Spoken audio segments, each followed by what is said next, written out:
Our presenter, Bill Gross, brings a wealth of experience to the topic of LGBTQ plus aging.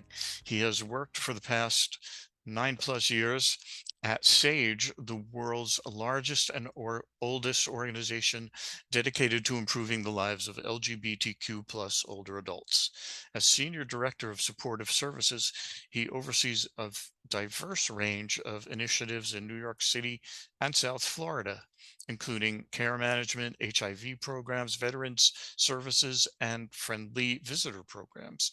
Bill, I turn it over to you.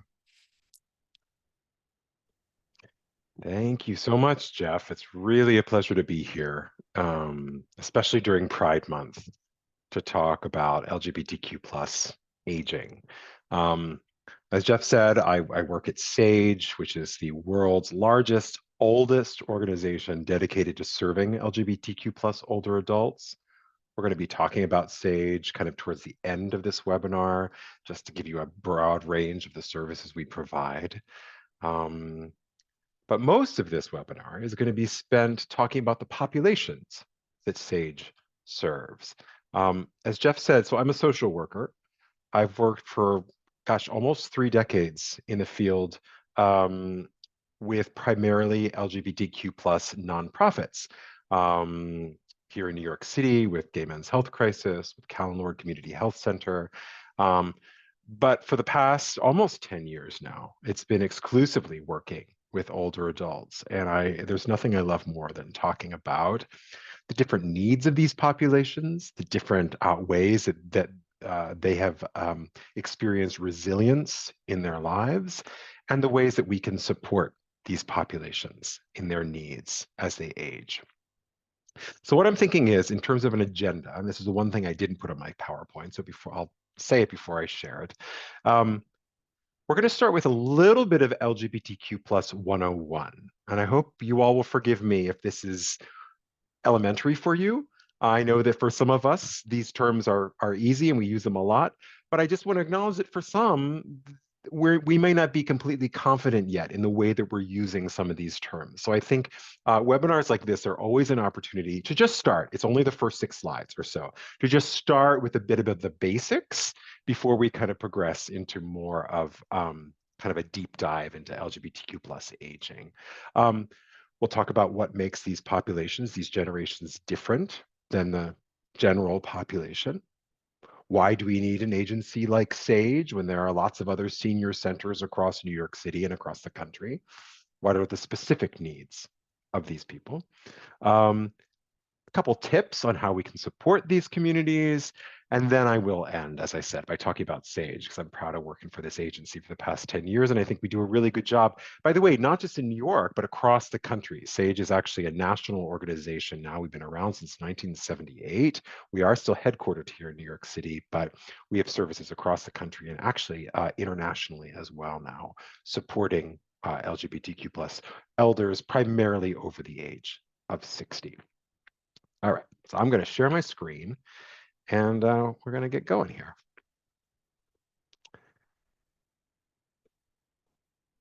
All right.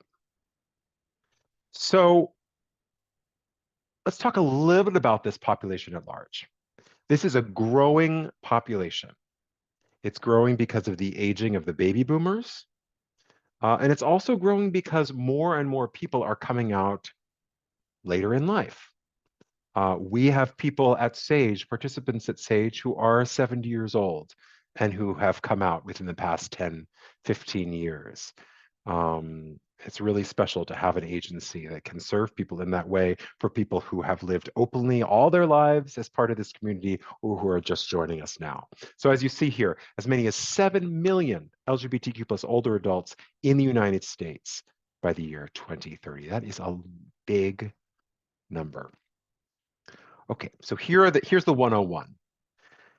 This one I think probably most people are familiar with, the term sexual orientation, right? So this describes really their identity in relation to the gender or genders that they're attracted to. So again, most of us are familiar with the words like lesbian, gay, bisexual. I've included two other sexual orientations here, pansexual and asexual, because certainly we do have some people who identify as these as orientations. Um, Asexual, it was interesting. I I was giving a webinar the other day, or a seminar the other day, talking about asexuality, and a man in the audience said, "Well, I don't always feel sexual every day. Does that mean I'm asexual?" Maybe, but it's also, we're talking about this as an identity, not just like, oh, today I'm not feeling sexual, therefore my sexual orientation is dot dot dot. Yeah. And then we add on queer. And this can be challenging, especially when working with older adults. So queer is a term that has been now co-opted and used by a lot of people in the LGBTQ plus community. It has been taken back. And many people in the community are finding themselves comfortable describing themselves perhaps as queer. But as you can imagine, as someone who works with older adults, this was a term that for many of them was used throughout their life in a pejorative way. And it still carries a deep hurt with it. So, especially as someone working at an aging organization, we're always just trying to be sensitive to how people want to be called and in the words we're using. We certainly have participants at Sage that define themselves as queer, and we have other participants at Sage for whom that's still a very hurtful term. So it's just walking that line and being sensitive to the impact of language. Okay, so this is where some people get a little confused, although I think these days not so much. So gender identity as opposed to gender orientation. Gender identity is a person's internal sense of self as being male, as being female, as being neither male or female, as being a combination of the two. Um, and I think when we think of it for ourselves, most of us have a fairly firm idea of the gender or genders we identify as. Um, Gender expression I put here just as a little add-on here. It's the way we express ourselves as a gender to the world, although you can't uh, tell a person's gender just based on how they're dressed, for instance. So transgender, again, we're still in the 101 here. Transgender describes a person whose gender identity is not the same as the sex they were assigned at birth. And of course, the alternative to transgender is cisgender, someone whose gender identity is the same, matches the gender identity that they were assigned at birth by a medical doctor as soon as they were born. This is a, check box. Male, female, it's all the choices you get, right?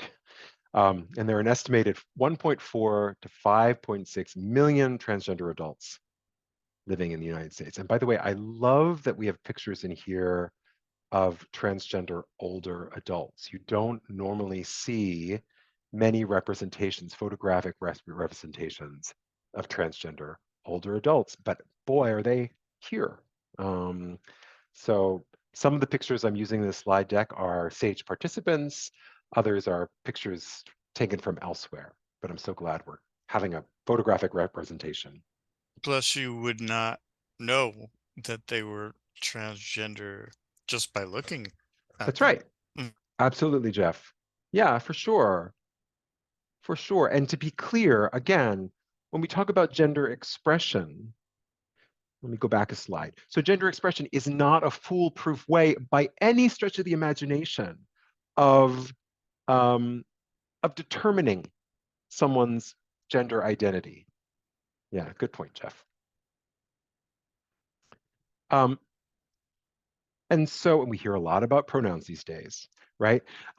So the easiest way to kind of figure out how to communicate around gender is usually around pronouns, because you're probably not going to walk up to people and say, hey, what's your gender identity? That probably is a little bit, uncomfortable to say something, or to have someone say it to you. But rather, an easy way to ask is, what pronouns do you use? Because that really kind of is a solve-all in terms of how we're relating to someone when it comes to language. And that's really all we need. I you know, And again, because, as to Jeff's point, we can't assume what pronouns someone's uses, it's best to just be able to ask. Masculine pronouns, feminine pronouns. Sometimes people use they, them, theirs as kind of gender neutral pronouns, non-binary pronouns. All right. So that concludes the 101 version of LGBTQ plus communities. I did want to tack on, though, this is fun for me at least. Oh, one more slide. Right. So when we talk about the acronym LGBTQ, sometimes we hear LGBT, sometimes we hear LGBTQ, sometimes we hear people use LGBTQ plus, LGBTQIA. Here they're all laid out for us, so there's no confusion. The only one I haven't talked about here is intersex. Intersex is when there's a combination of male and female biological traits that someone has. This is actually more common than we think, than one might think. The traits I'm talking about could be genitals, could be chromosomal, could be reproductive organs. So that is part of this umbrella as well. All right. I like this slide because were this not a webinar, were this a bit more interactive, I would love to hear how many of these folks people know. Certainly you can put them in the chat if you want to share your knowledge. But how many of these people do you know? These are all members of the LGBTQ plus community. These are all members that, were they to be alive now, would all be older adults now. All right, so I'll let you think through. Do you know one, two, or three of them? And major bonus points if you know 7, 8 of them. Oh, I see some chats. All right, let's see. I'm going to check the chat. What do we got? Yes, Harvey Milk. Thank you, Jeff. And then one of the Stonewall people forgot the name. Yes, okay. Good start. Good. Well, I'll go around the circle clockwise, starting from the upper left. So upper left is Lorraine Hansberry, who was an American playwright, Raisin in the Sun, out lesbian playwright.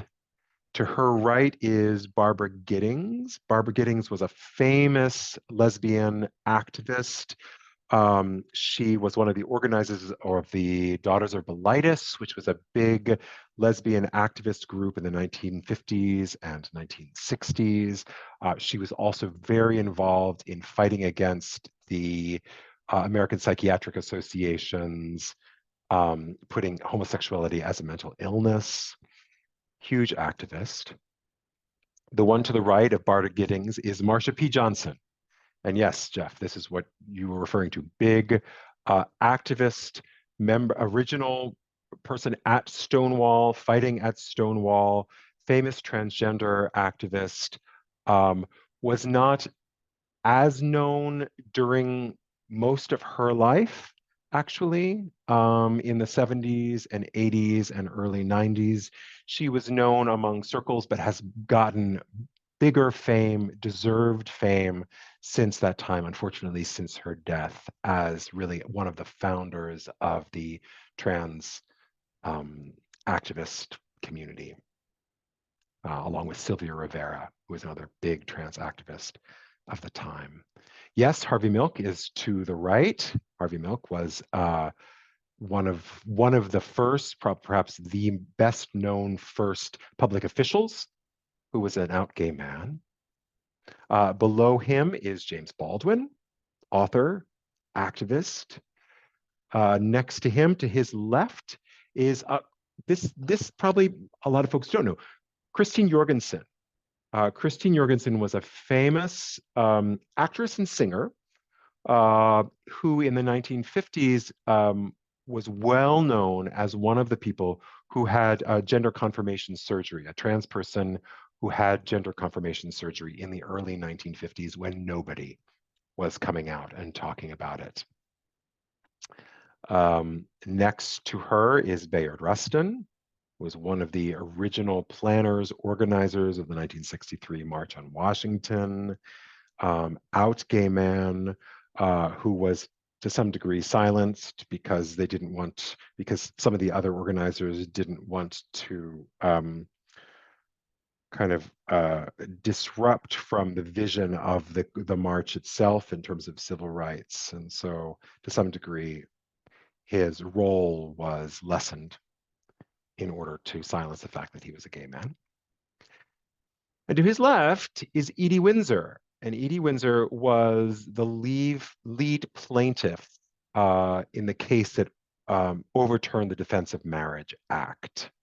And actually, Edie Windsor is who one of our SAGE centers is named for.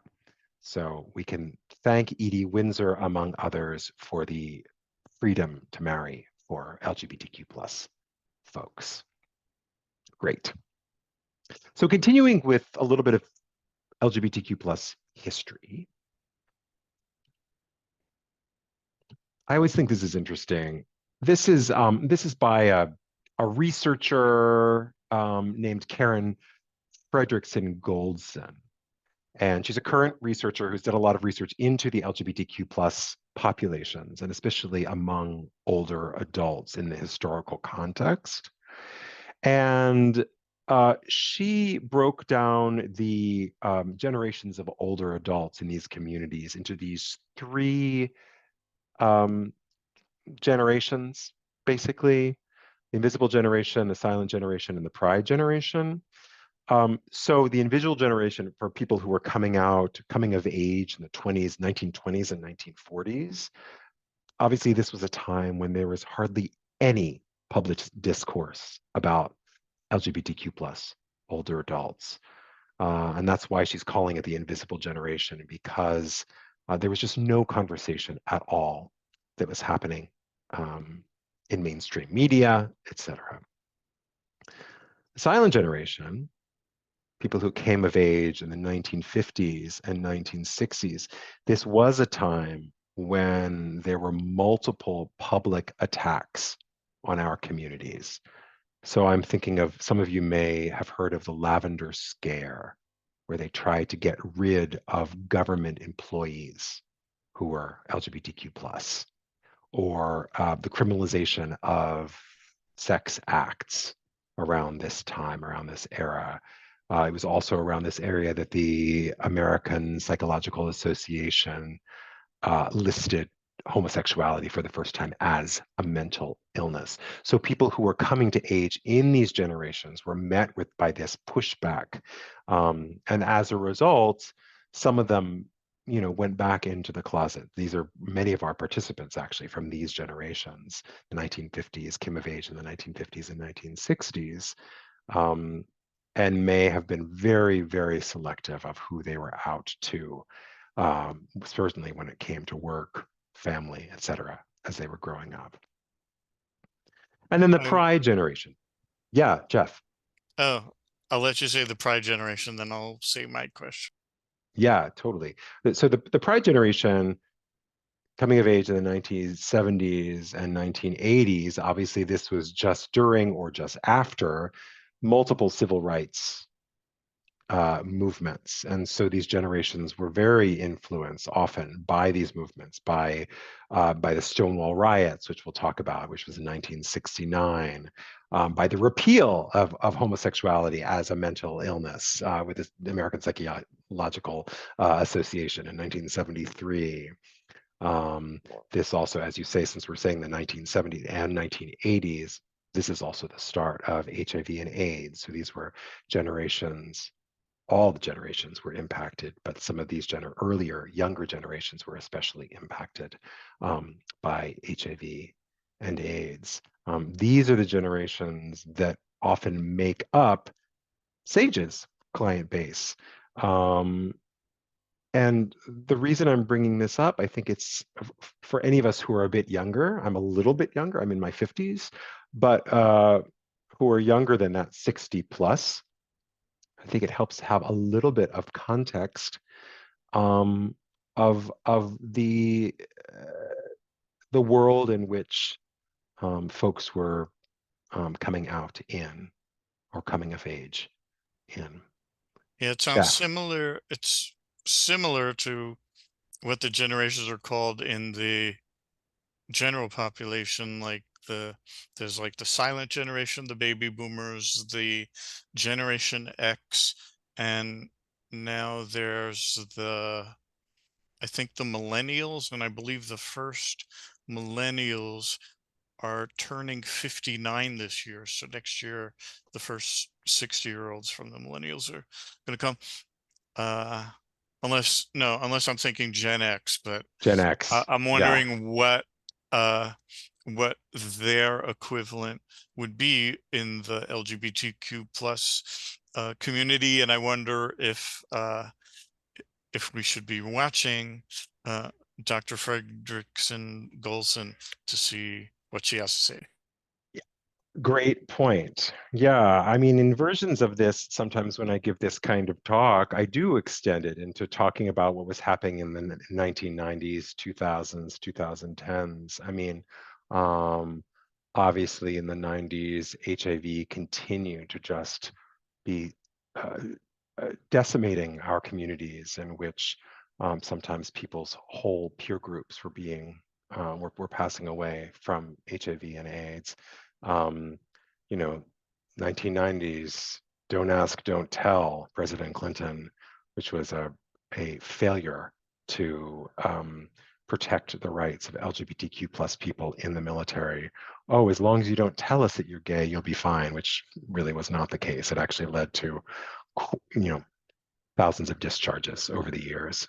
And yes, we could continue it on and on and on through also some of the triumphs, marriage equality, um, um, you know, President Obama allowed trans people in the military for the first time formally. President Trump tried to revoke that. President Biden put it back in place. So there's a lot of history being had. All right. I thought I'd show this. It's only 4 minutes long. Some of us are, I mean, I think most of us are familiar with generally what the Stonewall riots were in 1969, but I think it's a nice little view of it, a 4 minute view. And plus you get to hear someone else speak for 4 minutes. So I'm going to play this now. In the early morning hours of June 28, 1969, a riot broke out in front of the Stonewall Inn in New York City. The violent protest became known as the Stonewall Riots. The Stonewall Riots were a watershed moment in the gay rights movement, sparking activism and awareness across the United States. We'll look at the roots of the riots, the events, and their lasting impact. In the 1950s and 60s, homosexuality was still considered sodomy and illegal in 49 states. The punishments varied greatly by state, ranging from heavy fines to imprisonment. In society, members of the gay community were often subject to violence, harassment, and discrimination. In New York City, gay bars were havens for people with diverse sexual orientations and gender identities, places where they could avoid harassment and violence. The Stonewall Inn served as a popular refuge. The Stonewall Inn was owned by the Mafia. The Mafia bribed the police to look the other way. In turn, the Mafia made money overcharging patrons for drinks. Even so, the patrons were not fully safe from homophobia and discrimination. The Mafia would extort wealthy patrons, threatening to out them to their employers and families. Despite the Mafia's bribes, the police still regularly raided the Stonewall Inn and other gay bars, charging them with solicitation of homosexual relations. Trans and other gender nonconforming people were also targeted, subjected to violence, and arrested if they weren't wearing what the police deemed gender-appropriate clothing. This oppression and mistreatment came to a head in the early morning hours of June 28, 1969. 9 police officers entered the Stonewall Inn in a raid. The patrons were fed up. As the police roughly tried to arrest bartenders and customers, many resisted. Outside the bar, people in the hundreds began rioting. They threw bottles at the police and pushed through the barricades. The police officers retreated from the crowd and locked themselves inside the Stonewall Inn. Rioters responded by setting the bar on fire. Police reinforcement arrived, and the original officers managed to get out of the burning bar. Meanwhile, the angry mob had grown into thousands. Eventually, the police were able to get the crowd to disperse, but it didn't last long. The riots continued until July 1st. While some criticized the violent and destructive riots, others pointed to the brutality and unjust treatment of the gay community. This large-scale defiance made a massive impact on society. The Stonewall riots were the beginning of the modern gay liberation movement, which also brought attention to others marginalized for their sexual or gender orientation. The riots sparked the formation of the Gay Liberation Front, the first group to publicly advocate for equal gay rights. On the one-year anniversary of the riots, they also organized the first Gay Pride Parade. Today, Pride events are still held on the anniversary of the Stonewall riots in cities around the country and even the world. In 2016, President Obama made the Stonewall Inn and the area outside where the riots broke out a national monument. This became the first national monument celebrating gay history. The Stonewall riots may have been violent, but they marked a pivotal moment in history. No longer would people quietly endure the stigma associated with their sexual and gender orientations. Through the Stonewall riots, the gay rights movement gained mainstream visibility and a momentum that continues to this day.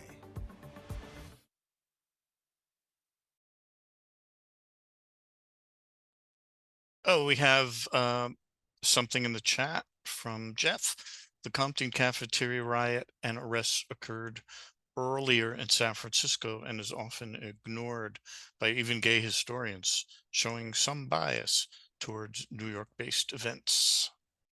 For sure. There were also riots in along the East Coast in the Philadelphia area and other places. But yes, there were other famous riots and protests, and I think often to say that Stonewall was the start of the LGBTQ plus civil rights movement does forget what had happened before then. Good point. It is interesting at Sage to be working with older adults. A good group of our participants were at the Stonewall riots, and actually I'm going to show you something kind of towards the end of this presentation of someone who's talking about what it was like to be there at the time. So I want to move on to kind of the next section, away from history and more to talk about these populations of LGBTQ plus older adults, primarily over age 60. And it's interesting to consider what makes these populations unique. And believe me, I know these are generalizations. These are not true for everyone, but I can say as someone who works with a lot of people from these generations and these populations, that is true for many. I'm just gonna two pieces of this, right? So the first one is the caregiving structure is often different than the general population, right? We'll talk about more about that. And secondly, considering the impact of discrimination when it comes to how people look for services and accept services from mainstream institutions. So we're going to be talking about both those components going forward. When it comes to caregiving, let's look at this. I love this, this graph here. So 3 pieces of aging, whether one is single, whether or not someone has children, and whether or not someone lives alone. So this is the general population. 40% of general population older adults are single, 20% don't have children, and 33% live alone. Here's the LGBTQ plus older adult population. And again, these are these generations. This is going to change as more LGBTQ plus folks are married and have children, et cetera, et cetera. But these are these generations, yeah? And I think we can imagine how this might impact someone in terms of their needs for care. When we think of the general population, we usually operate in kind of a vertical caregiving model, where there's often a younger adult, usually someone in the family, in the biological family often, that has some degree of care over what's going on in the older adult's life. Could be someone in an entirely different state, right? But there's a granddaughter or there's a son or whatever, who's somewhat involved. When we think of these generations of LGBTQ plus older adults, because so many less of them have children, we're thinking of a more horizontal caregiving model where the person who they identify as, for instance, their primary emergency contact. Here in New York City, it's often the person in the apartment down the hall, yeah? Or it's the person they've known for the past 40 years who lives on the Upper East Side. They're on the Upper West Side. There's nothing wrong with this kind of horizontal caregiving model. In theory, it's actually, I think, to some degree, the way we got through the worst years of HIV and AIDS, taking care of our peers. The problem comes when the person who's taking care of you is aging at the same rate as you are. Yeah, so if you come home from the hospital with a broken hip, and your primary caregiver is also 89 years old and is having their own perhaps cognitive or physical issues, sometimes that can run into issues. The other piece is the discrimination piece. When we think of the history of systemic discrimination that many members of these generations of older adults have had to endure. And I'm not just talking about discrimination by that one person on the street or their next door neighbor. I'm talking about mainstream institutions in the United States that are, in theory, there to protect and serve us. Yeah, so if we look at kind of these big six: housing, religion, medicine, law enforcement, military, and the family, one would think many people would consider these that in theory are supposed to be institutions that are there to protect and serve us, especially as we become more vulnerable, as we age, for instance. But for the LGBTQ plus populations, as well as other populations as well, people of these generations were in threat of eviction and still are in threat of eviction in some states. Religion, medicine. And I'll just stop here for a second.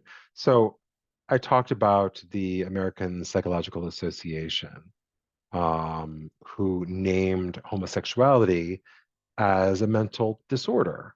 And it wasn't until 1973 that it was taken off the DSM, the list of mental illnesses, that social workers, doctors, psychiatrists use.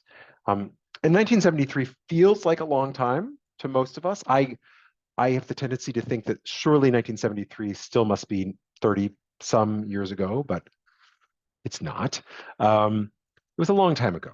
But for a lesbian woman in her early 90s, it means that up until about halfway through her middle age, her sexual orientation was considered a mental illness by her doctor, perhaps, by a therapist.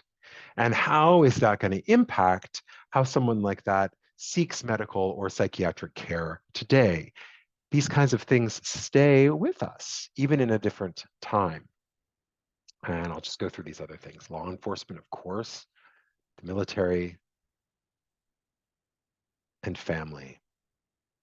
So I think it's always important to kind of consider how a history of discrimination can impact the way that we seek care, especially if we're older adults.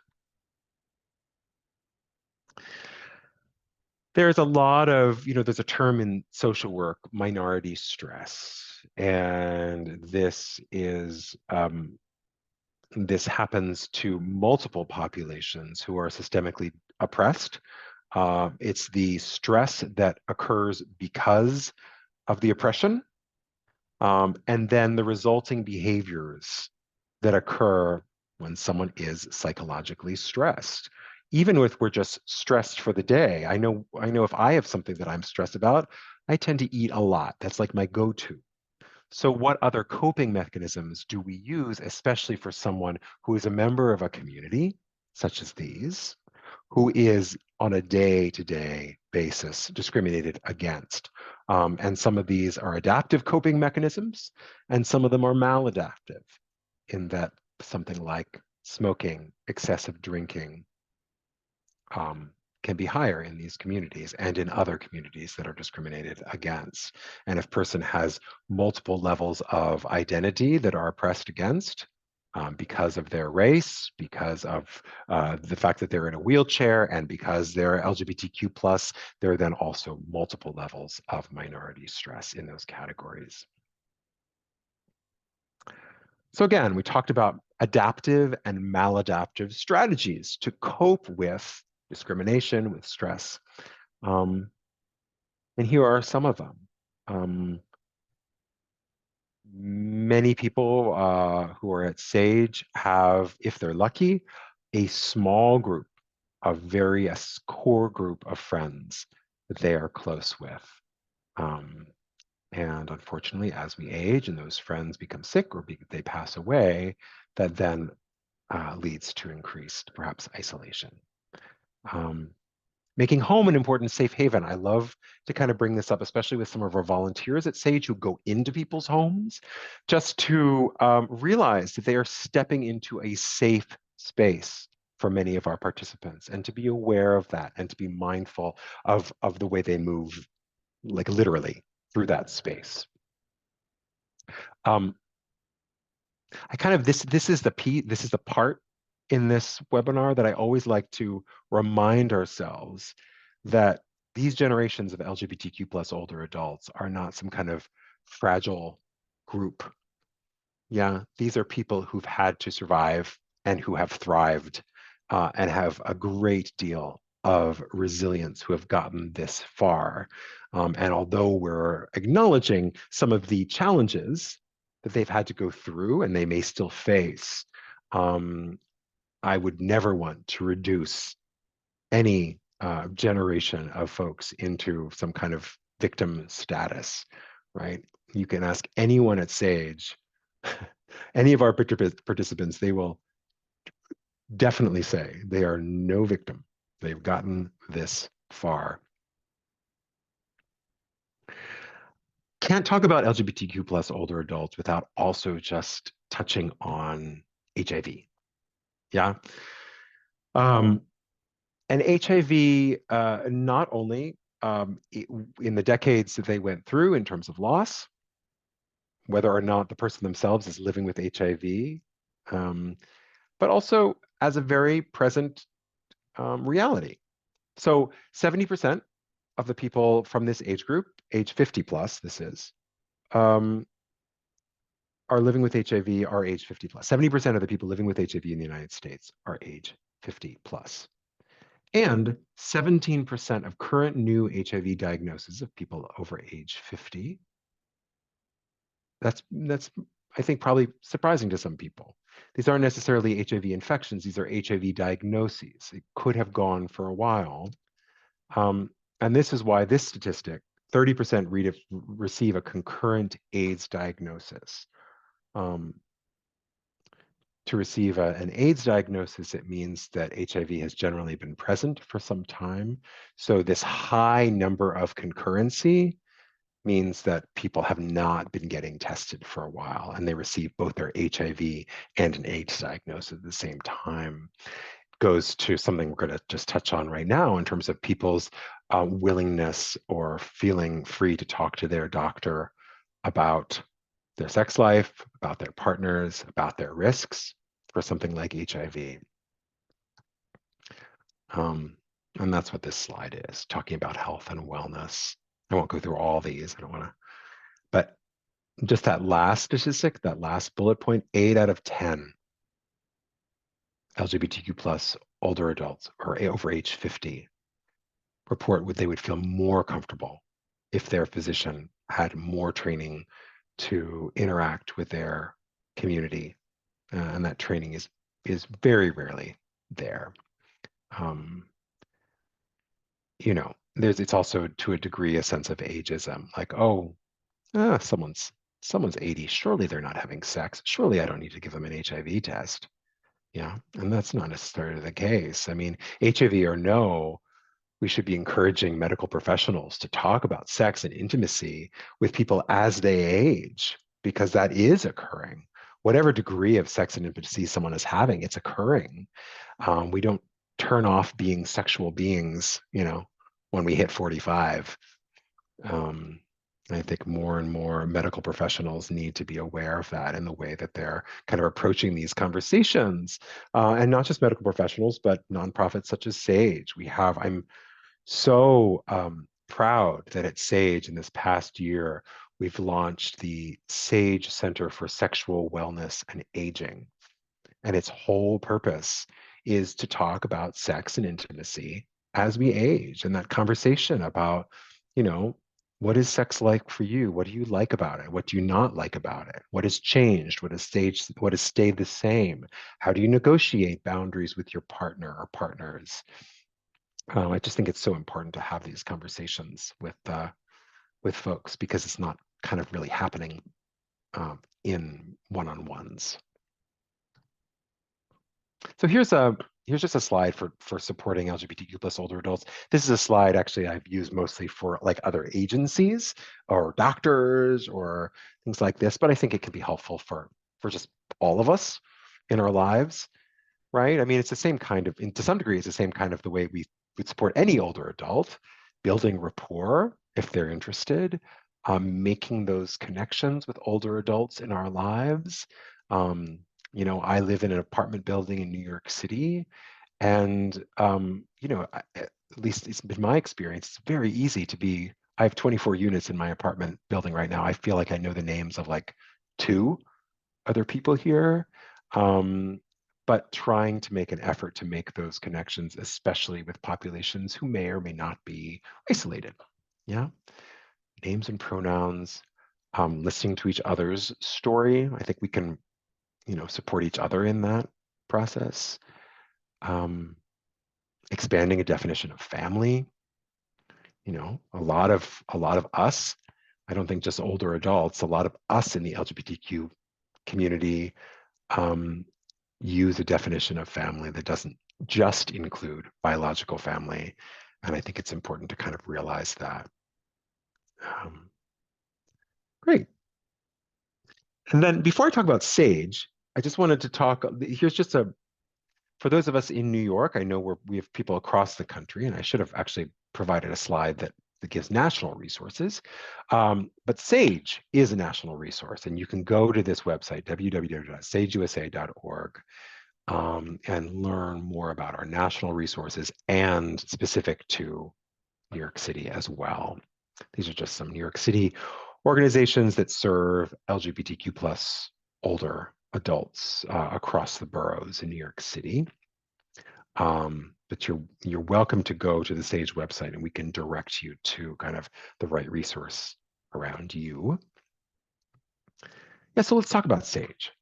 So again, I'll say it because I like saying it. It's the world's largest, not just the country, the world's largest, oldest organization dedicated to improving the lives of these populations we've been talking about. We were founded in 1978 in New York City. As I said, we become a national presence. We have partners across the country, in states across the country, from Alaska to actually to Puerto Rico, not a state, but all areas across the country. I'll talk about here in New York City, and again, apologies to folks outside of the city. Come visit us.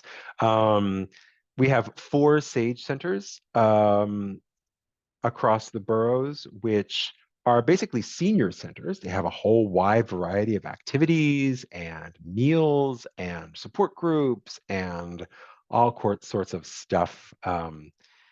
Dance classes and language classes and opera nights and performances and drag shows and all sorts of stuff. The other day, we just got some of the cast of RuPaul's Drag Race All Stars, which is going on right now, to visit us at SAGE, which is a real honor, to have them realize that, these are people who have paved the way for them. We also have all sorts of services I talked about at these SAGE centers, fitness, arts and culture, etc. There's Edie Windsor with her hands up. That's our Edie Windsor SAGE Center.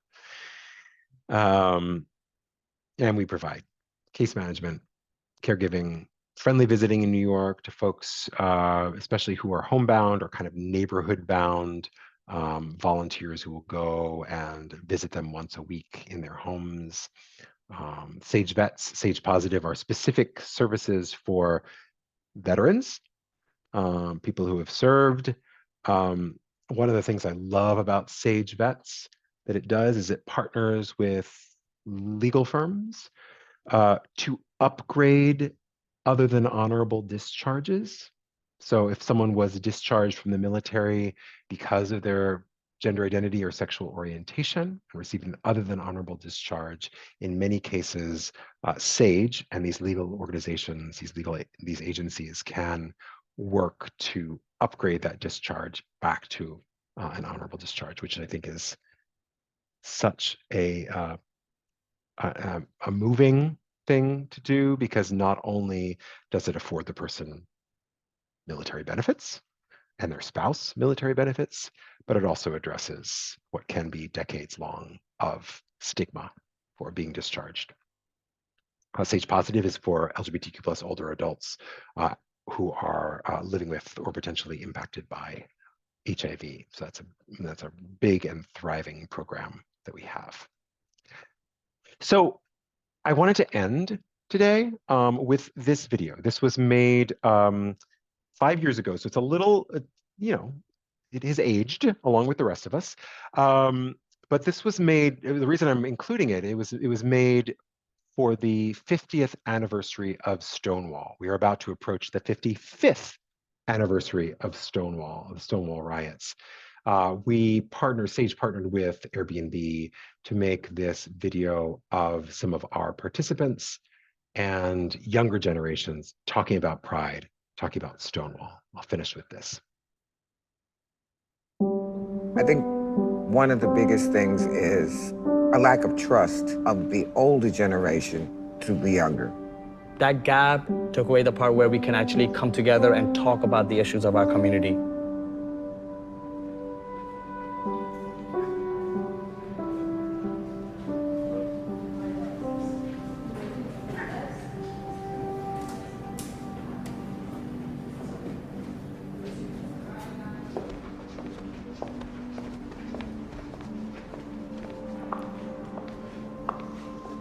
Hey. Hello.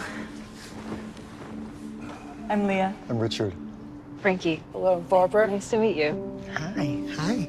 How are you? What pronouns do you use? Pronouns? I don't know. She, her, they, them? I don't know what you mean. It's your generation. Yeah, I understand. I know. I have a lot to learn about that. Yeah, I can help with that. Good. My name is Charles Valentino. My age, I'm 67. Wow, you look good. I'm 28 years old. I'm an artist, and I identify as a trans woman. It's very nice to meet you, Fatima. I use they, them, he, him pronouns. I'm trans mask, so. Yeah. Okay, good. Yeah. We have the history, and I think it's important for us to pass it on, to share that. We seem to believe that there's nothing we can tell you because you're not going to listen. You were coming up in a time to be homosexual was illegal. Yeah. My first gay club experience was just 2012, okay? Oh, good. It was just 7 years ago. You're a newbie. When I was a kid, there was really no positive word for being queer or gay. So to come to this point to accept myself and hold myself up in regard is a really extraordinary thing. Pride is not just 1 month. It's how you carry yourself and how you live your life all the time.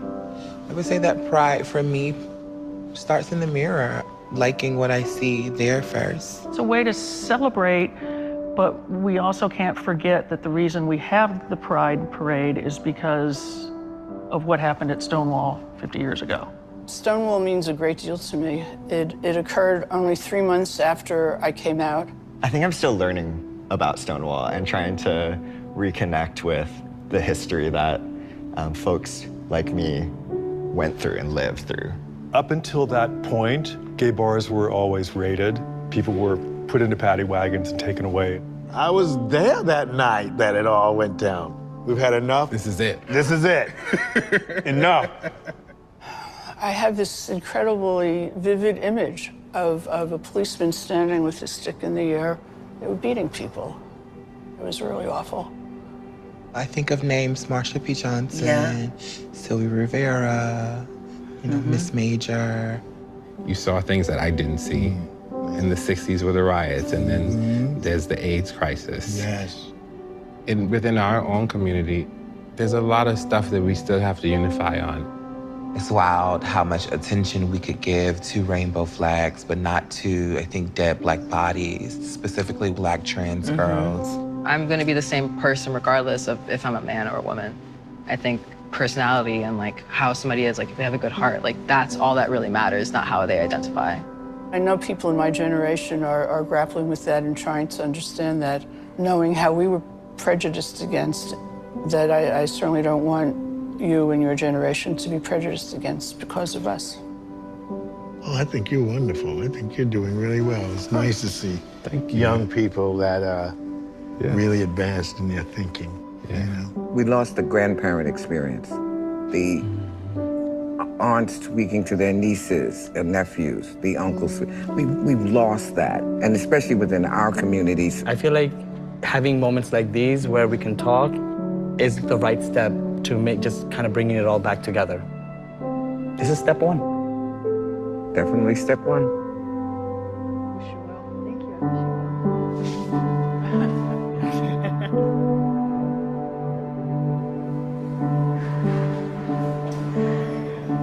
Like, we should go to Stonewall. I know, yeah, let's go to Stonewall for drinks. I'm down. Okay.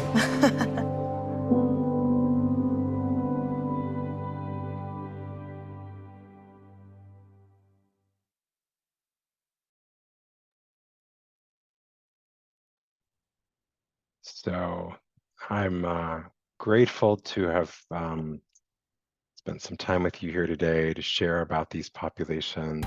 Thank you so much for presenting. So thank you everyone for joining us at Understanding LGBTQ+ Aging. Thank you all. And,